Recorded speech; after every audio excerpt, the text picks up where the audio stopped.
Mengapa sertifikat Kemenag dan RRI disebut produk mafia tanah? Inilah alasan dan jawabannya. Saudara, istilah mafia tanah sangat populer di tengah masyarakat sejak zaman kolonial sampai dengan hari ini. Ketika melihat seseorang atau kelompok orang yang pekerjaannya cuma merampas tanah milik orang lain dengan tanpa hak, maka orang tersebut disebut mafia tanah. Saat ini, definisi mafia tanah sudah diformulkan oleh Menteri Agraria dan Tata Ruang Kepala Badan Pertanahan Nasional Republik Indonesia melalui buku petunjuk teknisnya nomor 01-Juknis-D-7 Romawi -2018 tentang pencegahan dan pemberantasan mafia tanah. Disebutkan dalam juknis tersebut bahwa yang dimaksud mafia tanah adalah setiap individu, kelompok, dan atau badan hukum yang melakukan tindakan dengan sengaja untuk berbuat kejahatan yang dapat menimbulkan dan menyebabkan terhambatnya pelaksanaan penanganan kasus pertanahan. Jadi, predikat mafia tanah itu bisa melekat pada siapa saja, baik kepada perseorangan, kelompok, bahkan badan hukum. Sepanjang melakukan kejahatan di bidang pertanahan yang dapat menimbulkan terhambatnya penanganan kasus pertanahan, maka yang bersangkutan layak disebut sebagai mafia tanah. Adapun subjek hukumnya bisa berlaku bagi setiap orang, apakah pelakunya orang biasa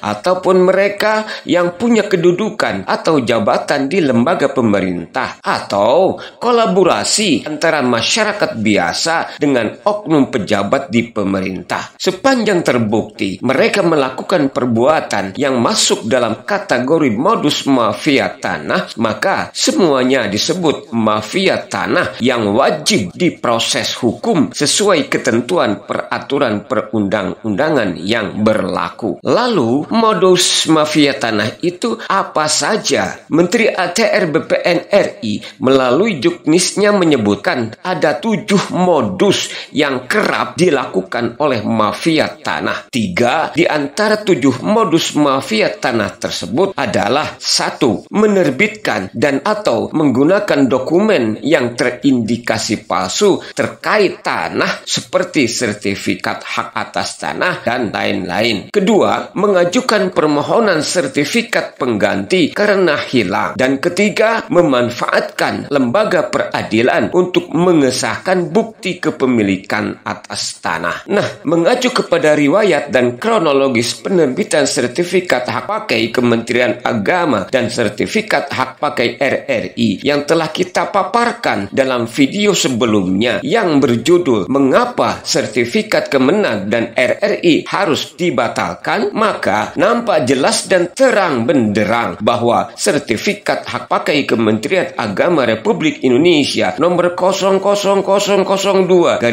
surat ukur nomor 00436 Cisalak 2018 sebagai produk hukum turunan dari sertifikat hak pakai RRI yang cacat administrasi dan atau cacat yuridis itu adalah produk hukum hasil kejahatan para mafia tanah. Sekali lagi kami katakan dengan penuh rasa tanggung jawab dan siap mempertanggungjawabkan pernyataan ini di hadapan hukum bahwa bukti hak yang digunakan oleh Kementerian Agama RI atas lahan tanah Kampung Bojong-Bojong Malaka untuk proyek strategis nasional pembangunan kampus Universitas Islam Internasional Indonesia di Kelurahan Cisalak, Kecamatan Sukmajaya, Kota Depok, Jawa Barat adalah produk hukum para mafia tanah yang berlindung atas nama negara dan pemerintah. Karena terbukti dalam proses penerbitan kedua sertifikat hak pakai tersebut terdapat fakta-fakta adanya penggunaan surat-surat palsu, adanya permohonan sertifikat pengganti, dan adanya penggunaan lembaga peradilan untuk mengesahkan sertifikat hak pakai RRI nomor 00001 surat ukur nomor 1731 Cisalak 2007 yang sebenarnya cacat administrasi dan atau cacat yuridis, akan tetapi dinyatakan sah dan berkekuatan hukum oleh Pengadilan Negeri Depok melalui putusannya nomor 133 PDT G 2009 PN Depok. 3 modus mafia tanah inilah yang mendorong terbitnya sertifikat hak pakai milik Departemen Penerangan atau RRI yang kemudian dialihkan kepada Kementerian Agama lalu menjadi sertifikat hak pakai atas nama Kementerian Agama Republik Indonesia. Pertanyaannya adalah, apakah layak dan patut sebuah proyek strategis nasional dibangun di atas lahan tanah yang diperoleh dengan cara menggunakan surat-surat tanah hasil kejahatan mafia tanah? Apakah pantas membangun sebuah perguruan tinggi Islam bertaraf dunia di atas tanah hasil menipu rakyat karena dalam memperoleh tanahnya menggunakan surat-surat tanah hasil kejahatan mafia tanah? Pertanyaan ini